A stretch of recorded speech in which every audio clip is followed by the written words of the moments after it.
Ryan, paano makatutulong sa pamahalaan kung matutuloy ang plano nila na gawing detention cell o safe house itong mga Pogo Hub buildings?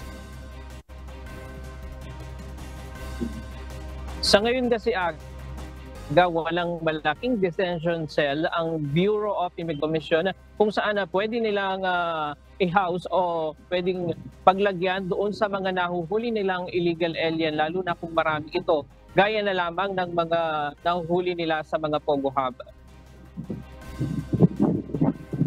Plano nga ng pamahalaan na gawing kapaki-pakinabang para sa taong bayan ang mga gusali at mga sasakyan na kanilang nakukumpiska sa mga Pogo Hub.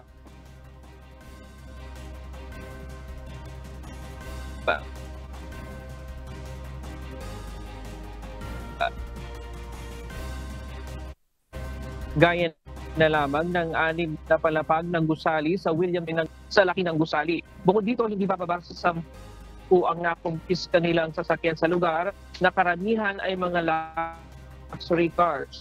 Hanggang ngayon, wala pang lumulutang na may-ari sa gusali at mga sasakyan.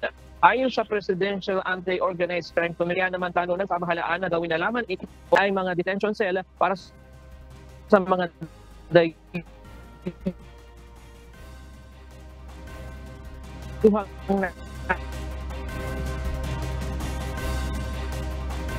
Well, napag-usapan na namin ito ng iba't ibang agency with the Executive Secretary Lucas Bersamin, and we're looking at kung manalo yung kaso natin, at least maggamit itong mga buildings na ito and even yung mga sasakyan ng gobyerno para sa serbisyo para sa publiko.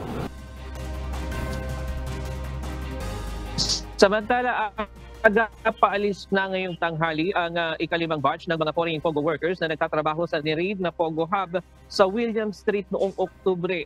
43 Chinese national ang kabilang sa ikalimang batch.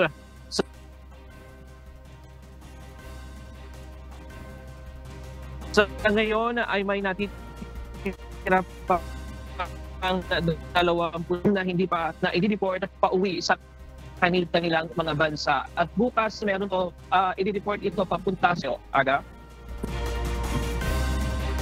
Maraming salamat, Ryan Lacanlale.